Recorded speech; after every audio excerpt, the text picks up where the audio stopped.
Welcome to episode 9 in our video series about the Founding Fathers of the United States of America. Now, if you've seen any of the prior videos in the series, you know that this video series is not some dull and boring recitation of facts, but instead, we're having some fun here. We are considering the context at the time, and we are learning about the situations that confronted our founding fathers. And we're learning about what our founding fathers believed and what they did. So, as a result, we are really getting to know these founding fathers and who they were as individuals. We're also gaining a wonderful perspective into the fascinating story of the founding of this nation. So we're coming to you right from none other than Independence Hall in Philadelphia, Pennsylvania, where government was essentially created. Now, in the prior videos, we established our big board. And our big board is what we are using to keep track of the 5 central founding fathers that we are focusing on here in this video series. So here on the big board, you see our central 5 founding fathers, and you see the little number 1 under George Washington and the little number 2 under John Adams. And those numbers signify that George Washington was the first president of the United States, and then John Adams was the second president of the United States. And we also learned previously about the blue line connecting Washington with Hamilton, signifying how strong those two folks were and how aligned they were in their vision of government. We also learned about the blue arrow at the bottom of the big board, which signifies the stunning reversal by James Madison and how he completely switched his political views from being aligned with Hamilton to all of a sudden being aligned with Jefferson. And we also learned previously about the red curved line in the center of the big board here, and how that red curved line represents the 2 opposing political parties and how they are in conflict. So on the one end of the red line, you have Alexander Hamilton, who was the founder of the Federalist Party, which believed in a strong centralized federal government. And on the other end of that red curved line, we have Thomas Jefferson, who was the founder of the Democratic Republican Party. They were the party opposed to Hamilton's party. And Jefferson's party was opposed to a strong central federal government. So you have these 2 political parties by Hamilton and Jefferson who are opposed to each other. In the prior video, episode number 8, we saw how John Adams became the second president of the United States. But now, at the end of that episode, we saw how John Adams is facing re-election in 1800. So the question is, will John Adams be elected to a second term as president? Well, let's jump right in to episode 9.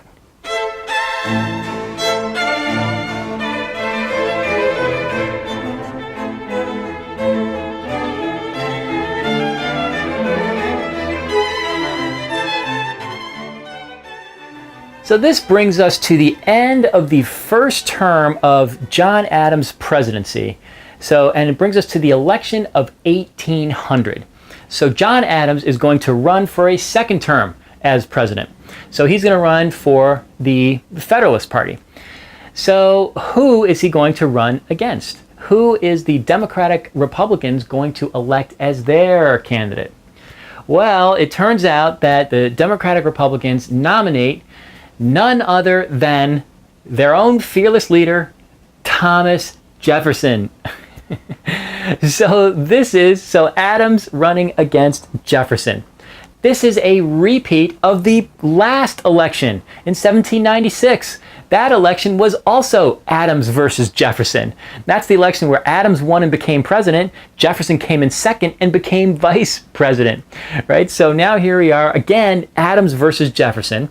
Although the difference is that the country now has had 4 years of these guys in office as president and vice president. So the country has a sense of what Adams was like as president, And the country has a sense of what Jefferson would have done differently, because Jefferson was always attacking Adams and saying what he would do differently, opposing Adams. So now here we are, 1800. It's the president running against the vice president for the next presidency. Right? It's sort of amazing here. So this is somewhat of a struggle here for the heart and soul of America. So the big question was whether America would stick with the Federalists. So would they stick with this idea of creating a central, strong federal government continuing with John Adams, or would they completely reverse course and go with Thomas Jefferson, who represented states' rights? So he was against a strong federal government, in favor of states' rights and less of a federal government. Also, it was North versus South again, right? John Adams in the North and Thomas Jefferson in the South. So this election of 1800 is sort of this, battle for the heart and soul of America here. So the election is underway, the candidates are campaigning against each other, and it turns into a vigorous campaign. And it actually turns into a negative campaign. These candidates start engaging in negative campaigning. So we think of negative campaigning today in the modern day of, people, smearing the other candidate and all that. Well, it turns out that is what was happening back in this election in 1800. This was the origin of negative campaigning, right? So it's pretty amazing. So it turns out that Thomas Jefferson, he turns out to be a master of the dark arts here in negative campaigning. So what Thomas Jefferson does is Jefferson hires this scandal-monger journalist to write articles against smearing the name of John Adams. Okay, now it turns out that Jefferson, he was experienced in this. He had done this before. He was experienced in these dark arts here.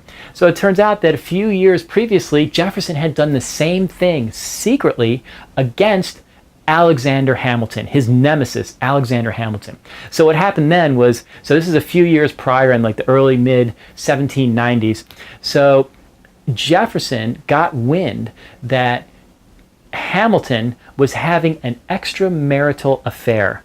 So Hamilton was married and had children, but Jefferson learned secretly that Hamilton was having an extramarital affair.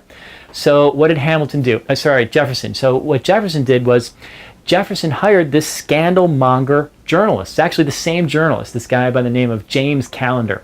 And Callender has this is what he does. He's got this long history of writing these, smear hit jobs against political figures and trying to, smear their names and bring them down. So Jefferson secretly hires this journalist, and Jefferson leaks the information to this journalist to write that Hamilton was having an affair, but not traceable back to Jefferson. So that's what happened back in the day. So this journalist wrote back, a few years ago that Hamilton was having this extramarital affair. So was it true? Was it true that Hamilton was having an affair? Well, Hamilton's response to this, article in the newspaper here, was Hamilton turns around and comes clean. He admits it. He admits that he was having an affair. Not only does he admit it, but he then goes on to write this whole article about it, and he explains the whole thing. And it turns out that it is this incredible story. It's like the first sex scandal here in in American history, political sex scandal. Here it was with Hamilton having an extramarital affair and Jefferson secretly exposing him. All right, amazing. So the story with Hamilton having an affair was that, Hamilton was like 36 years old, and he is approached by this woman he did not know. She was this young 23-year-old woman, beautiful. She approaches him and she says she's in distress. She's like a damsel in distress. And she says, will you help me? I need help. I'm trying to get back to my family. I'm sorry. I'm having these problems. And so Hamilton says, yes, of course, this lady, I will help you. So he begins to help her. And she then warms up to him almost immediately. She ends up seducing him. And then they go on to have an affair. Okay, so that's what happens. That's how he ended up getting into this affair with this young lady. Now, it turns out that this lady, it was no accident that she just happened to meet him, and it was no accident that she happened to seduce him, but in fact, this was all a calculated scheme. So it was this young woman, and she was married. Actually, she was married to this other guy. So it was her and her husband together. They schemed to ensnare Hamilton into this little plot here to get Hamilton to have an affair with her, and then they would blackmail Hamilton. And this is what happened. So they blackmail Hamilton to keep it secret. They say, Hamilton, you have to pay us this money, and if you don't pay us this money, we are going to expose this affair. So Hamilton does it. He pays this money. He's blackmailed. And this goes on for over a period of time. He's making these, payments repeatedly to keep them quiet so they won't expose his affair. Right? Amazing. So, but it turned out that Jefferson secretly got wind of this. So Jefferson hired this scandal monger to write about the affair, and then Hamilton comes clean, admits it, and explains the whole thing. Now, there was also an accusation that Hamilton was engaged in financial wrongdoing, but in this explanation, Hamilton says, no, that is false. I was never engaged in wrongdoing, but I admit I was engaged in this affair, and this is what happened. So, pretty amazing. So it does sort of suggest here, it reveals another sort of dark side of Hamilton, that he was having this extramarital affair, even though he was married and had children. So that's one thing it reveals. But it also reveals the dark side of Jefferson, right? Because, Jefferson here was sort of sinking to the level of exposing his political enemy by trying to smear his name by exposing his extramarital affair, right? I mean, this is sort of salacious conduct to be engaging in here. And also, it was extremely hypocritical because Jefferson, as we now know, was having his own affair with his own slave girl, this young slave girl. He was having children with her, right? So it's hypocritical, but nonetheless, Jefferson is secretly exposing Alexander Hamilton for his affair. So pretty amazing. So this is, the first political sex scandal in American history. Pretty shocking here. So Jefferson, it turns out, was an old hat at doing this little trick of secretly hiring a journalist to expose somebody else. So here we are in the election here of 1800, and Jefferson is back to his old tricks. So he hires this scandalmonger journalist, the same guy, James Callender, to write these terrible things about John Adams. So that's what the guy does, this journalist. So he writes these terrible things, it's these personal attacks. And he's good at it. He's a very good writer. He's clever. He's creative. So he writes these, these colorful things about how John Adams is, this monarch and this king, and he ridicules Adams, and he questions his masculinity, and he suggests that maybe he was a woman, and all this kind of just colorful, salacious stuff that is being published in the newspapers. Well, it turns out actually that Jefferson's underhanded conduct here comes around and ends up biting him. So what happens is that this journalist writing this stuff against Adams, the journalist actually becomes caught up in the Alien and Sedition Acts. So what happens is the journalist gets thrown in jail for criticizing the president, for criticizing John Adams. He gets thrown in jail. So later on, when the journalist gets out of jail, this journalist comes to Jefferson and he says, Jefferson, look, I was just in jail. I served time in jail for you for writing these articles against John Adams, and I did not disclose that you were behind all this. So I want money. You're going to pay me big money for this. And I want to be appointed to a job. I want to be appointed to the postmaster of Richmond, Virginia. All right, Jefferson, so you better get me this stuff. So Jefferson's kind of had enough of this, this guy here, and Jefferson will not be blackmailed. So apparently Jefferson pays him a little money, but not a lot. And Jefferson says, no, I'm not giving you a lot of money, and I'm not going to get you a job. So this journalist warns Jefferson. He says, if you don't do this for me, I am going to write against you I'm going to expose you, Jefferson, and I know a lot about you. You know I do. I'm going to expose it all. So Jefferson, confronted with this, he stays strong and he refuses. He says, nope, I will not be blackmailed. So this journalist turns on Jefferson, and this journalist starts writing articles against Jefferson. So ridiculing him and all that, but also exposing this. So one thing he exposes is that in fact it was Jefferson who was behind these attacks on John Adams, right? So he says Jefferson is the one who paid me to write these articles. It wasn't me, it was Jefferson who was behind all this. So Jefferson actually denied it, but this guy, the journalist, gave evidence that showed that Jefferson actually paid him. Jefferson, here's proof that Jefferson paid me. Right, so what Jefferson says to that is, again, he denies it and he says, oh, that journalist misunderstood the nature of those payments. So Jefferson was lying, right, clearly lying about this. So it turns out that this is exposed. So John Adams realizes that Jefferson had been the one who was behind all these salacious attacks against his good name. This was his former friend, right? It was shocking to John Adams when he finds out that Jefferson was the guy behind all this smear campaign against him. Amazing. Okay, so that's one thing this journalist exposes. But another thing this journalist exposes is he exposes this whole issue of that Jefferson was having an affair with his slave girl, Sally Hemings.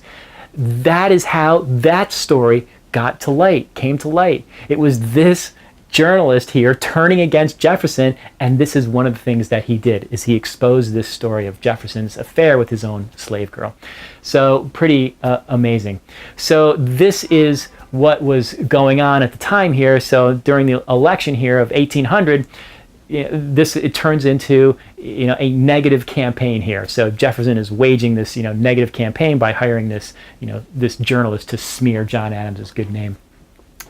So that's what Jefferson is up to. So what is Hamilton up to? Well, here it is again, another presidential election, and Hamilton, of course, is not just sitting by doing nothing. So Hamilton is actively involved in this as well.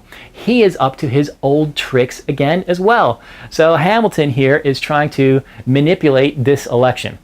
So again, sort of similar to the last election in 1796, that Hamilton does not want John Adams to be president for the Federalists. He thinks John Adams is not strong enough of a Federalist. So Hamilton has his own candidate that he would prefer. So Hamilton is up to his scheming here. He's thinking, how can I get my candidate to leapfrog John Adams and become elected president and be elected by the Federalist Party? So what Hamilton does is he comes up with this plan where he writes a letter and he makes a bunch of copies of this letter. And the idea is that he is going to share this letter with the people within the Federalist Party. So the letter is basically a letter explaining why John Adams is not a good candidate for the Federalists. He's not a strong enough candidate, so it's a critique against John Adams. So John Adams is no good because of this, he's no good because of that, he's no good because of this, right? This is why the Federalists should not have John Adams as the candidate. And in fact, the Federalists should have this guy. So Alexander Hamilton said, let's elect this guy, not John Adams, let's elect this guy. So Hamilton makes a whole bunch of copies of this letter, and he sends it around to influential people within the Federalist Party. Now, he did not publish this letter. The letter was not intended to be published. It was not sent around to everybody. It was only intended to be within the Federalist Party, within their own party. But he sends it around to like 200 people. So that's a lot of people, right? 200 people. So inevitably, guess what happens? A copy of this letter falls into the hands of the Democratic Republicans. So what do the Democratic Republicans do with this letter? They publish it. They make it public, right? So now it becomes public, this whole letter of Hamilton attacking John Adams and explaining why John Adams is not the best candidate for president. So of course Jefferson jumps on this, and Jefferson says, you see, he makes great hay with this. You see, the Federalists, even they don't want John Adams as their own president, right? I'm telling you that John Adams is no good, but also the Federalists, even they don't want John Adams as their own president. And all their reasons, I agree, all their reasons. John Adams should not be president. So this is great for Jefferson, it enables him to attack John Adams. So the Federalist Party here is just furious with Hamilton for doing this, right? Hamilton, he's part of the Federalist Party. So he should be supporting the Federalist Party. He should be backing the Federalist candidate. He should be backing John Adams. Even if it's not his first choice, fine, but you still should be backing your party and backing your party's candidate.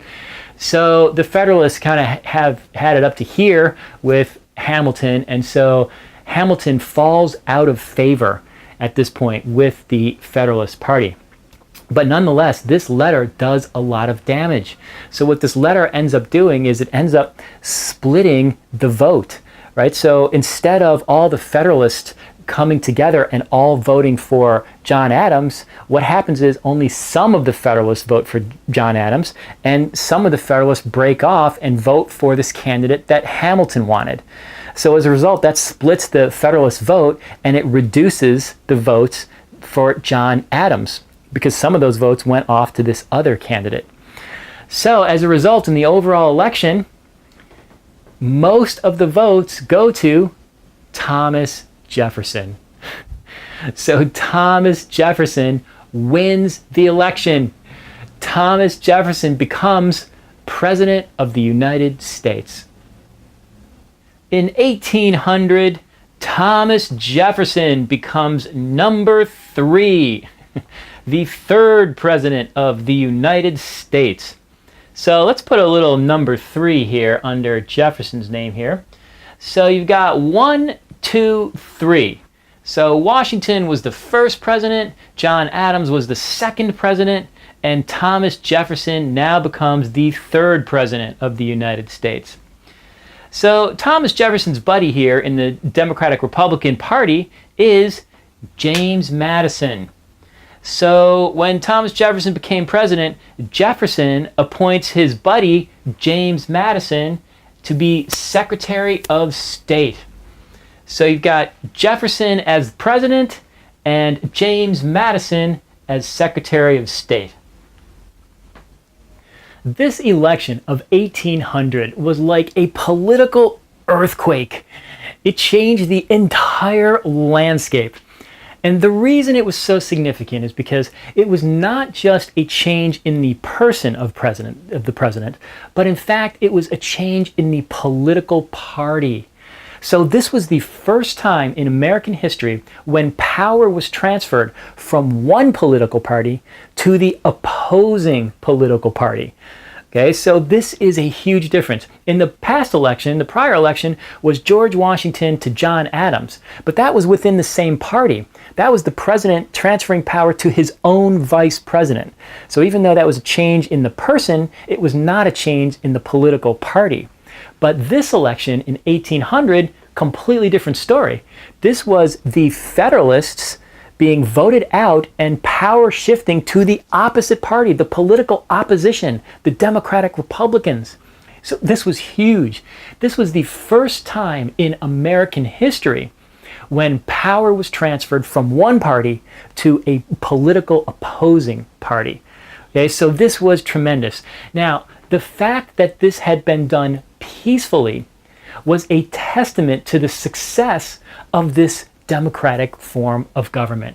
So Thomas Jefferson referred to the election of 1800 as the Revolution of 1800. And what he said was, this revolution was accomplished not by swords, but by votes.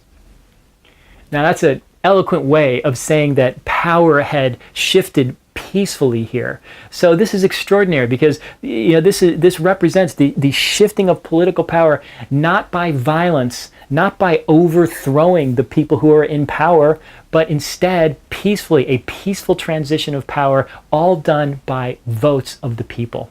So this was extraordinary, an extraordinary moment in history, and an extraordinary affirmation of this democratic system that it in fact could work. So this is one of the reasons why the election of 1800 was so significant.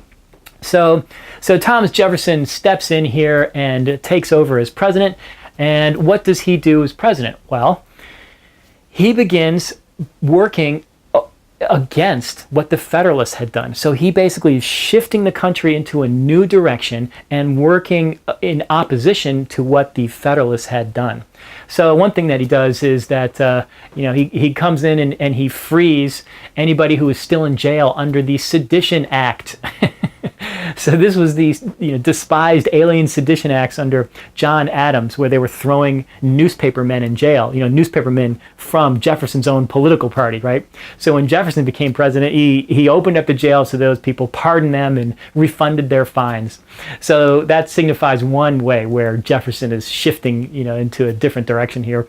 But also he was doing this in much more substantive ways as well. So he was basically taking steps towards dismantling this strong federal government that the Federalists had envisioned. So Jefferson was reducing the size of the government. He was reducing the size of the military. He was trying to, reduce the debt, the federal debt, these sorts of things. So you can see he's sort of, undermining, dismantling what the Federalists had put in place. The National Bank was another thing. So Jefferson starts to sort of work against the National Bank that the Federalists had created. So he's going in this direction. Now, even though Jefferson is going in this direction against the Federalists, it's kind of funny because he is also a bundle of contradictions here. There are a number of instances where, it's funny because when Jefferson was not in the presidency, he was criticizing the presidents and the Federalist government, saying, oh, you guys are doing it all wrong. I'd do it differently if I were president. But once he becomes president, he starts doing things basically that the Federalists would do.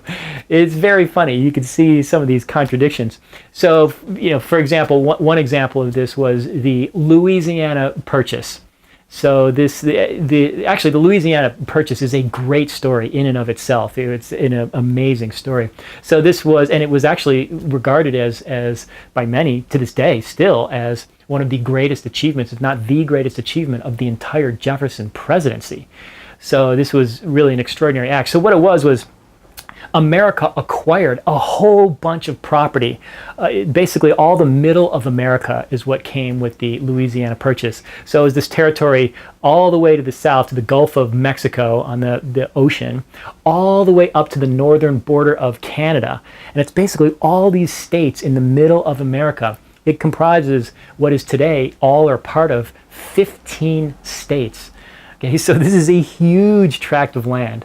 It basically doubled the size of America. So it was, America basically was the 13 colonies, along the East Coast, and this pushed America out west, and basically doubled the size of America towards the west.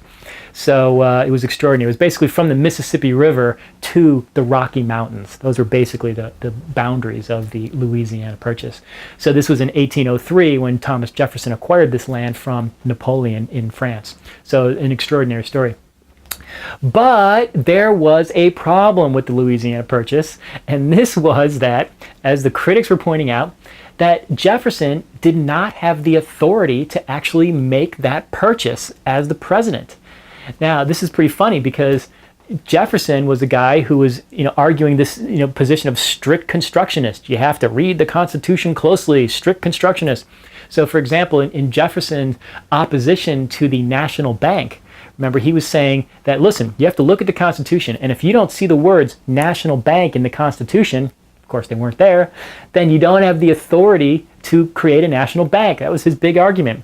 Well, now here he is as president, and people are saying to him, Jefferson, if you look in the Constitution, you won't see the words that the president can acquire all this property for the United States. So using the same exact argument that Jefferson would use. Strict constructionist, you don't have the authority, Jefferson, to acquire the Louisiana territory. So what you need to do, Jefferson, is you need to go back to Congress, and you need to have Congress authorize you to have this authority. Then you can do it.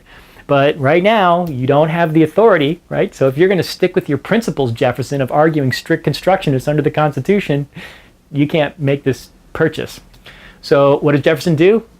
he ignores that and he goes straight ahead and just continues to make the purchase. Now, it's probably a good thing for the nation that he did make that purchase. In fact, many people would argue it's a good thing that the nation created the national bank as well. But nonetheless, it's funny because this highlights the contradictions of Jefferson, right? This is exactly opposite to what he'd been arguing all along. But once he becomes president, well, he just throws his arguments out the window and he goes forward with what he wants to do. So it just shows, that he was a man of contradictions. That was one example. So there were other examples as well. Another thing was that Jefferson was he agreed to these big federal budgets, so that promoted the national infrastructure. So these big budgets that would build these new roads and build bridges, and that were really building out the government here to encourage federal commerce, which makes sense from a federal perspective, right? But his party, the Democratic Republicans, were opposed to all this, and so was he. Before he was president, he was opposed to all this sort of stuff. Now he becomes president, and he's enacting this stuff. So it's pretty funny because some people from his own party, from the Democratic Republicans, were criticizing him for this and saying that Jefferson had now become a Federalist because he's agreeing to these big budgets and these federal programs. It's very funny. So another thing was the creation of the West Point Military Academy. So Jefferson did that under his administration as well, funded that. Now, again, this is something that the Democratic Republicans were opposed to because they were opposed to a standing army, right? And here's Jefferson creating the West Point Military Academy, which is the same West Point that exists today. It's amazing. I mean, it's this famous academy on the Hudson River in upstate New York. So it exists to this day. But it is what the Federalists wanted. So George Washington wanted to create this. Hamilton wanted to create it. John Adams wanted to create it, but not the Democratic Republicans. But when Jefferson becomes president, nonetheless, he creates it. So pretty funny, showing these contradictions. And another contradiction was this nullification and secession issue. So remember, in the aftermath of the Alien and Sedition Acts that were enacted by John Adams, Jefferson came out with this argument of nullification and secession, that the states could nullify federal law, and the states could even secede from the nation if the federal laws were bad. So now here is Jefferson as president, and he faces this issue, but from the other side. So what happens is he now has political opposition, and some of his opponents are opposed to some of Jefferson's laws, and they say, we don't have to do that. We can nullify these federal laws, and we can even secede from the nation if we want to.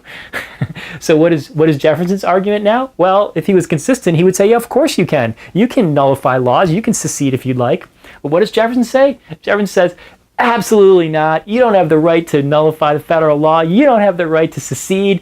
You're a traitor. You are a traitor to this federal government, and we should prosecute you.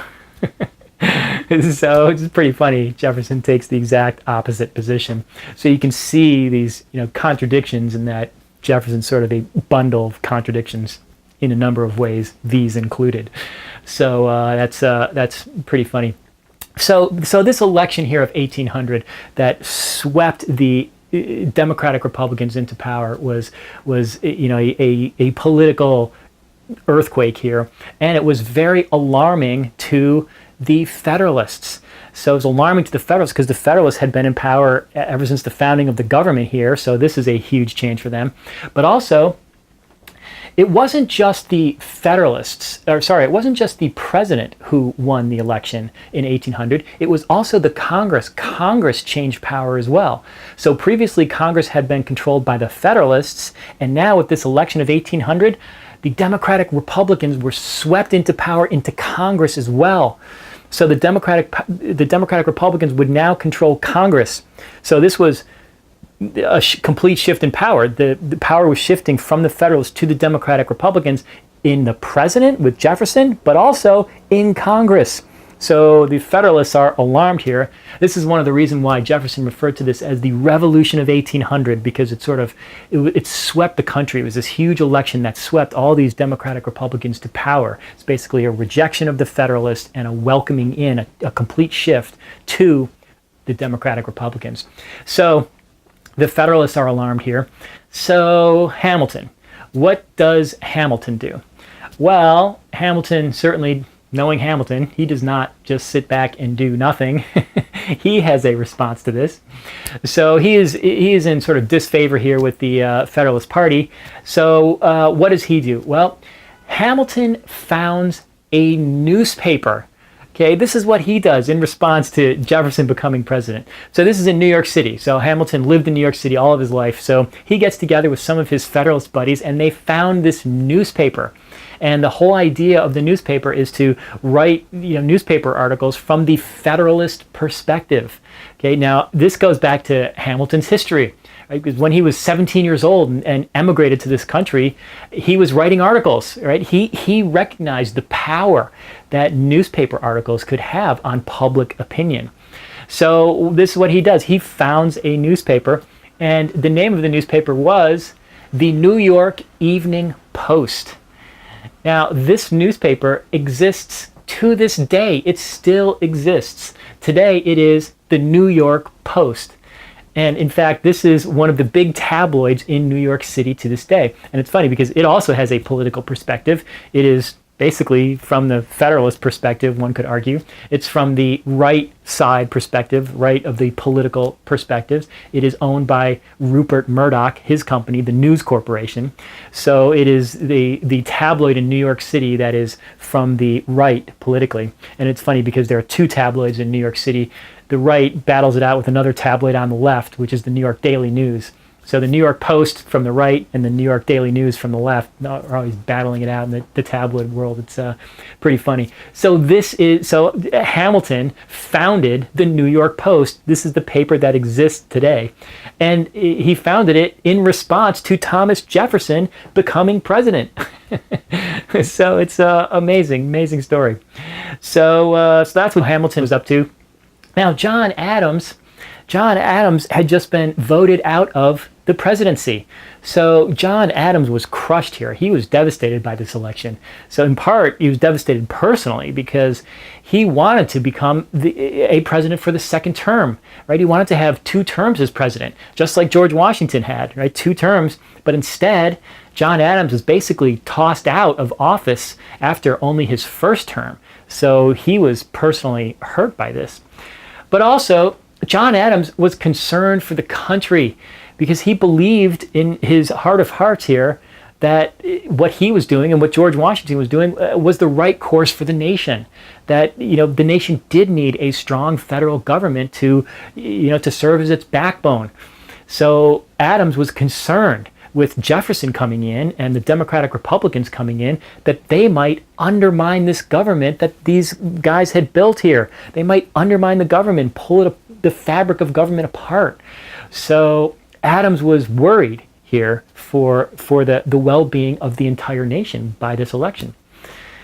So what does Adams do? Well, so Adams has some time left here still as president because he lost the election in 1800, but the inauguration wasn't for a couple months. So Adams still has some time here in office as a lame duck. So this is the lame duck part of his presidency. And same with Congress. Congress was in a lame duck session as well because the Federalists still controlled Congress here for a few more weeks until the new election took effect, right? Until the new people could actually be sworn in and take office. So they're both in this lame duck session, the President John Adams as well as the Congress controlled by his Federalist Party. So what do? They don't just sit back and do nothing. They actually take some action here. So what they do is they create this new Judiciary Act. And what this Judiciary Act does is it expands the judiciary, expands the federal judiciary. So all around the nation, it basically creates all these new judgeships and all these new courts. So there's, big and little. So there's, these sort of justices of the peace spread around, but there's also federal judges, and there's also an effect at the Supreme Court level. So they create all these new judges. So there's all these new open positions are open. And what do? They fill all these new judgeships with Federalists. So they basically pack the judiciary with Federalist judges. Okay, so the idea is the effect of this is that even though the Federalists are voted out of office, so the politicians will no longer be in office, these new judges are Federalists, and they will be in office for decades. So they will be able to continue the Federalist vision here while in office in the judiciary. So this is what Adams does here at the end of his presidency. Now, from Adams's perspective, he was doing this out of concern for the well-being of the country, because he felt like this would be a good thing for the country. So he felt he was, doing a good deed here. Jefferson, though, was devastated. I mean, he was devastated by this. He wrote, in fact, Jefferson wrote this years later in letters. He said he could not believe that Adams had done this to him personally, that Adams had saddled Jefferson with all of these political appointments who were some of Jefferson's worst enemies.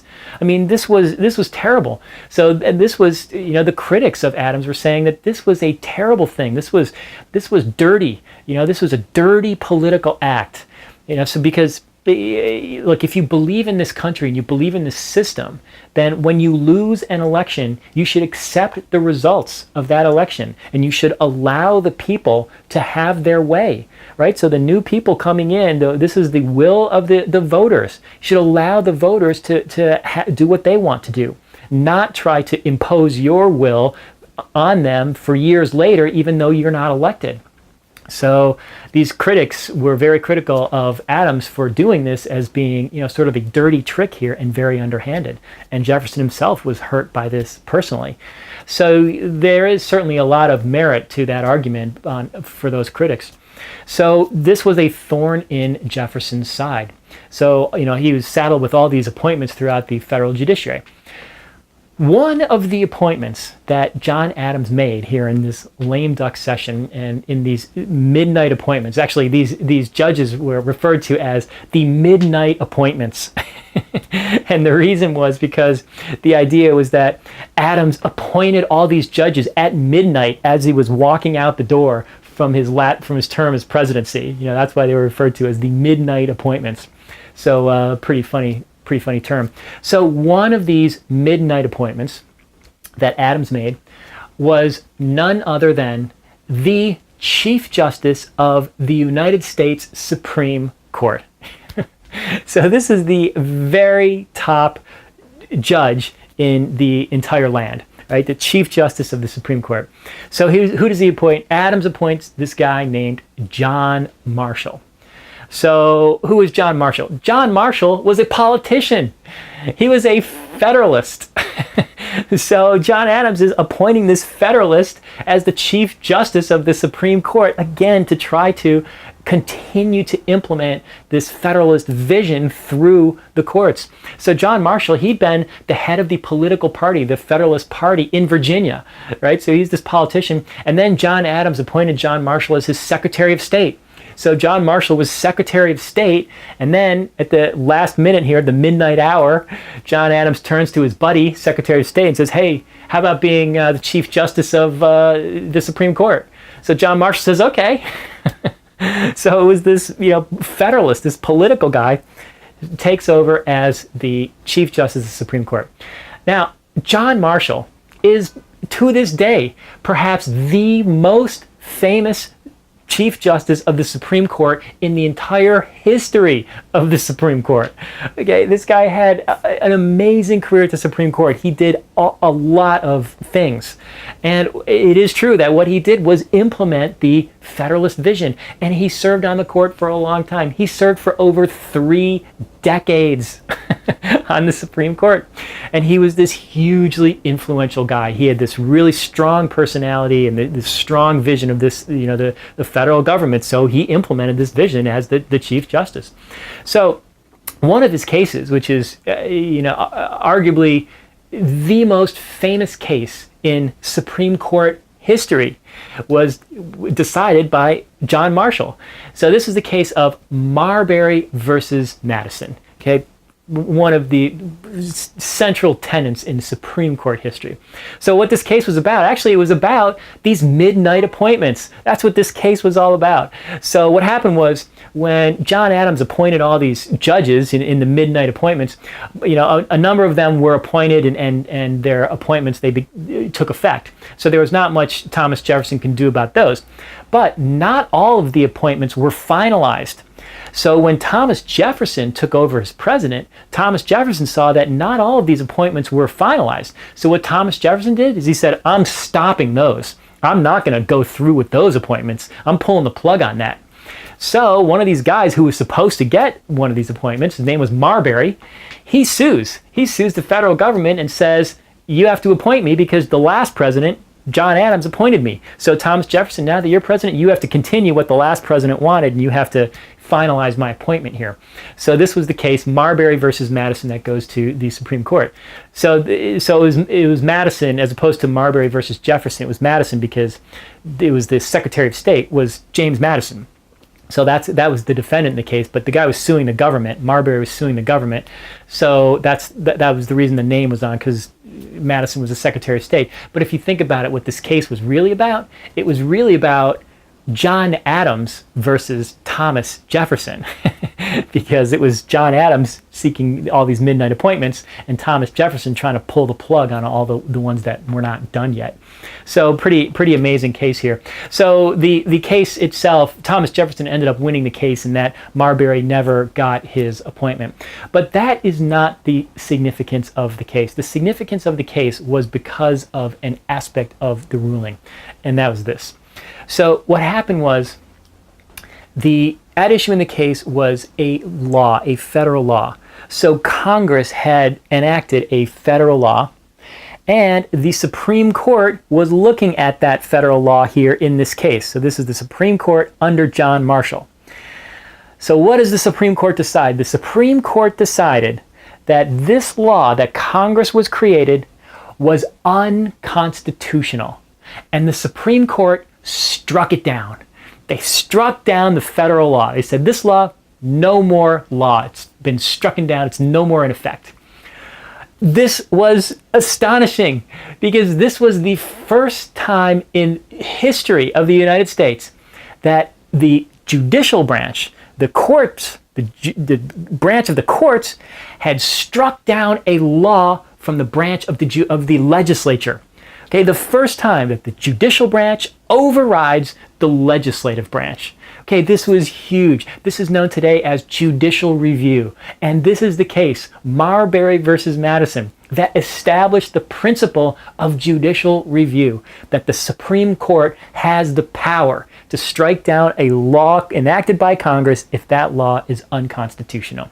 And it was in this case that Chief Justice John Marshall declared that it is the role of the courts to interpret the law, meaning that the courts can strike down a law if it is unconstitutional. So this is huge. This is a huge case. It is one of the biggest cases, most significant cases in Supreme Court history.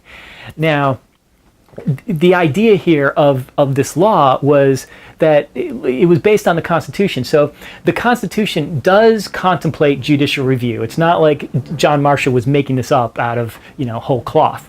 The Constitution does contemplate judicial review, but the Constitution doesn't spell it out in detail.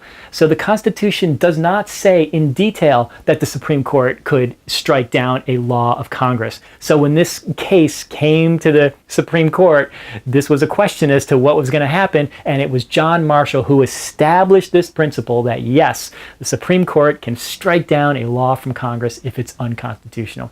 So this was incredible in terms of the history of the Supreme Court, but also in terms of the history of this entire nation, because this principle is with us today. It is a fundamental principle in our system of government and freedom of judicial review, and it has formed a central part of our government today. So it all goes back to Marbury versus Madison and this Chief Justice, John Marshall. So that is what he is most famous for. But that wasn't the only thing that he did. He did a number of things to implement this vision of the Federalists here, which was a huge thorn in the side of Thomas Jefferson. So, some of the other things that John Marshall did here as a Supreme Court justice is, for example, he affirmed the supremacy of the federal government over the state governments. So remember that, Thomas Jefferson were all these states' rights people, right? Nullification and all that. So the Democratic Republicans felt like the states had all this power and the states should be able to override the federal government. But John Marshall confirmed, as the Chief Justice of the Supreme Court, no, the federal government has supremacy over the state governments. So this was another huge influence and perpetrating the vision of the Federalists.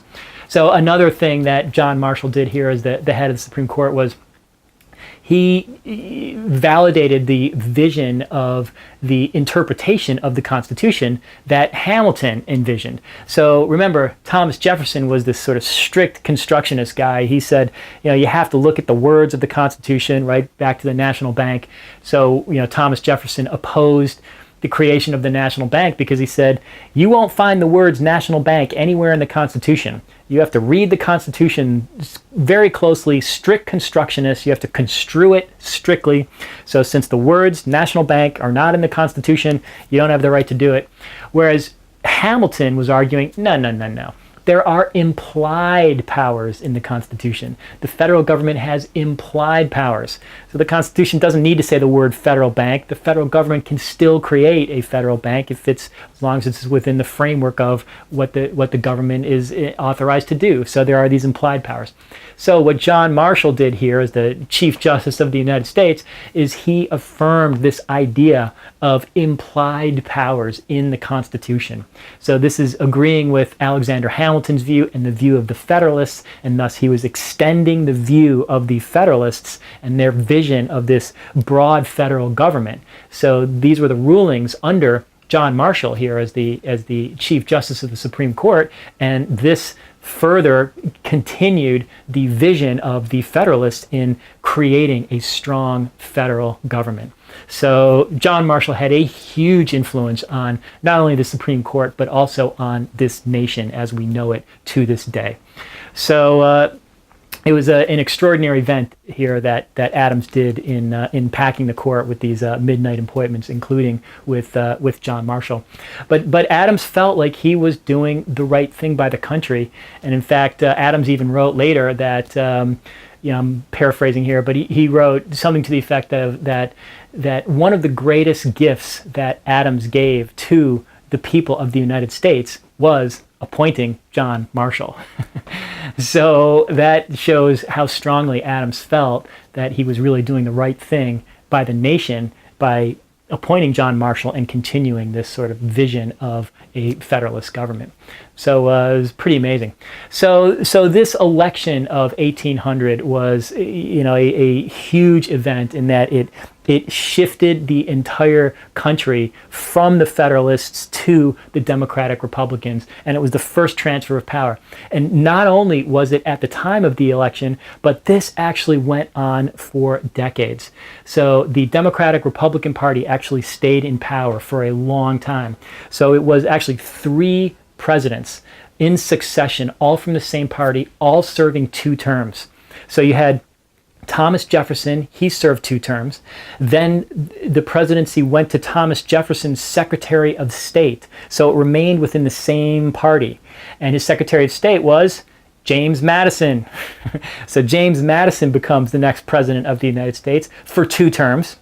Then James Madison, the presidency transferred to his Secretary of State. So again, remained within the same party.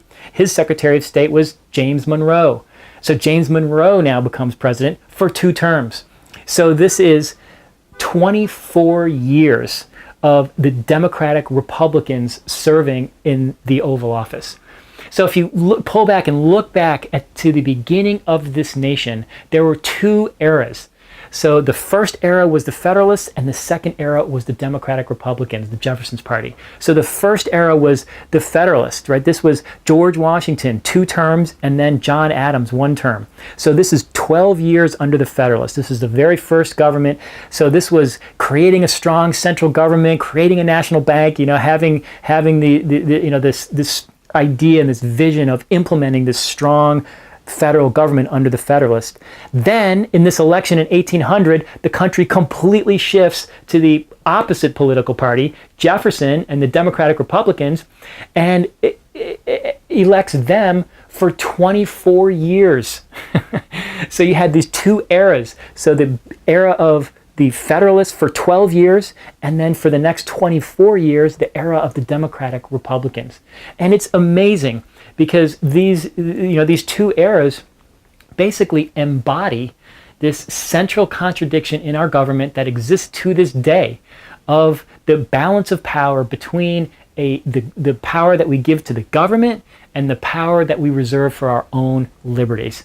Right? This is the one central issue in our government today, and it was exemplified by these 2 eras, by the Federalists for the first 12 years, and then the Democratic Republicans for the next 24 years.